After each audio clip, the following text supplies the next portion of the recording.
Hi, my name is Justin and I help people understand Chapter 7 bankruptcy in Nebraska. There are about 2,921 files in Nebraska this last year, and many of those filings were Chapter 7 bankruptcy. Today we're going to cover the cost, qualification, whether you can keep belongings, process, and pros and cons of a Chapter 7 bankruptcy in Nevada.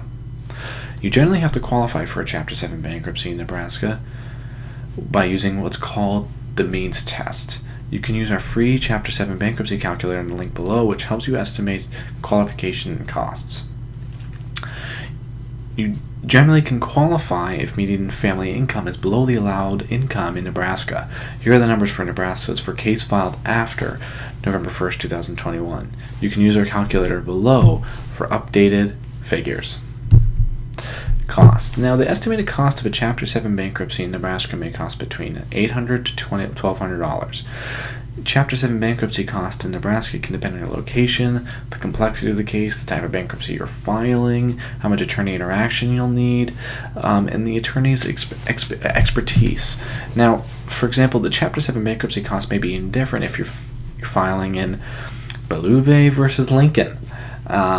Many people are concerned generally if they'll lose their house, their cars, or their valuables in Nebraska for filing bankruptcy, but often people can protect their belongings and by using the bankruptcy exemptions, and you can see our article below covering Nebraska bankruptcy exemptions. The process is important to understanding filing bankruptcy. Here are some questions to consider in the process to file. First, understand the different types of bankruptcy. Most folks file a Chapter 7 and Chapter 13 bankruptcy, and it's important to understand the differences. Chapter 7 is often cheaper and provides faster debt relief, but each has its own pros and cons. Second, understand which debts will be eliminated.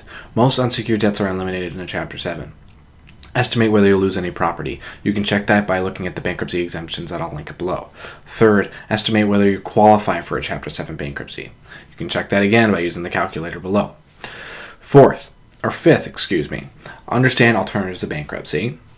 6, understand the cost of filing a bankruptcy. 7, determine whether you need to hire a bankruptcy attorney or not. Sometimes you're able to file without, sometimes you need. It just comes down to personal preference there. 8, take a credit counseling course. 9, file bankruptcy petition and other forms. 10, a Chapter 7 bankruptcy is assigned to your bankruptcy filing.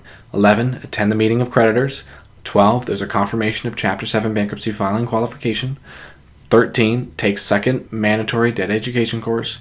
14, receive your bankruptcy discharge. As you can see, there's a ton of steps in the process, but some of the processes are just understanding if you'd like to file bankruptcy. Now let's cover the Chapter 7 and Chapter 7 pros and cons here. Pro, debt relief. It's going to often majority take care of most of your unsecured debt. Another pro, it's far less expensive than a Chapter 13. Another pro, it's much quicker than a 13. The speed of the Chapter 7 discharge is about 120 days compared to a 13, which is 3 or 5 years. Another pro, potentially you can keep your property through the bankruptcy exemptions. Another pro, it can stop your lawsuits and you won't have any more deficiencies. Con is you need to qualify. You may lose your property. It'll have negative impact on your credit. There's some non-dischargeable debt that wouldn't be able to take care of it, and it's hard to prevent a foreclosure with a Chapter 7. Now that we've gone through some of the pros and cons, let's discuss some of the alternatives. We'll cover some of the common Chapter 7 bankruptcy alternatives in this specific video.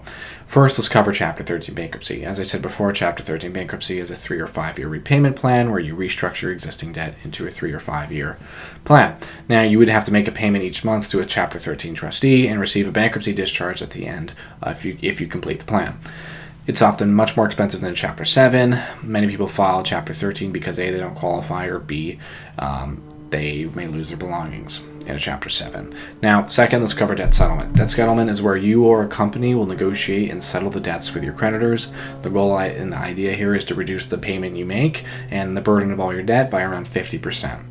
This will ideally help you lower your monthly payment, thus providing the debt relief. There are definitely pros and cons of debt settlement, so please do your research. Third, there's debt management. This debt management is often a non-profit credit counseling agency that negotiates the interest rate on your current debt. They may negotiate a high interest rate of 25% down to 9%. The goal is to reduce your monthly payment, and this may also be a 3 or 5 year plan. Hope this video has been helpful, and if with your understanding of Chapter 7 bankruptcy. If you have any questions at all, please don't hesitate to reach out, and please visit the articles below if they would be helpful. Thanks.